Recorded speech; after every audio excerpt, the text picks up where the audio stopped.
कि अगले 6 महीने में यानी दिसंबर तक गोल्ड के प्राइसेस कहाँ तक जाते हुए दिखाई दे सकते हैं?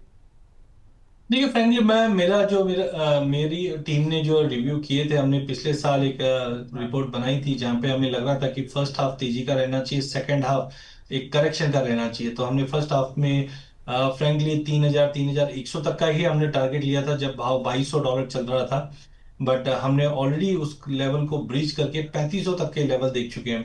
हमारा मानना है कि अगले 6 महीने के अंदर जो जो फैक्टर्स पिछले 1 डेढ़ साल में सोने को सपोर्ट कर रहे थे वो अब फिज आउट हो गए हैं, अब एग्जॉस्ट हो गए। उदाहरण के तौर पर डॉलर इंडेक्स में 10.5% की अब तक की 50 सालों में सबसे बड़ी गिरावट 2025 में देखा है।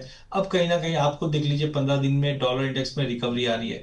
सेंट्रल बैंक की बाइंग है, थोड़ा थोड़ा पॉज होता हुआ दिखाई देगा। ईटीएफ में हालांकि हमने जो नंबर्स आए हैं उसमें थोड़ा सा जंप जरूर देखा था, क्योंकि अप्रैल मई में हमने करेक्शन देखा था 10% का।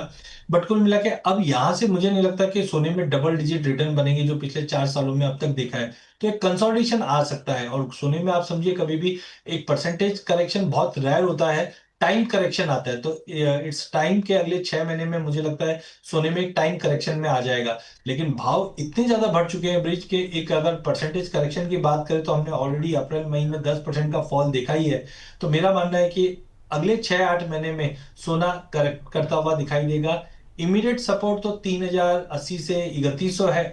बट ओवरऑल मुझे लगता है अगले साल भर के अंदर 2,750 से 2,850 का जोन, और नीचे में 2,400 तक के भी स्पाइक कर सकता है। तो करंट लेवल से मेरी सलाह, मुझे लगता है कि गोल्ड में अब तक की जो बड़ी रैली हो गई अब यहां से फिज आउट होते हुए दिखाई देगी।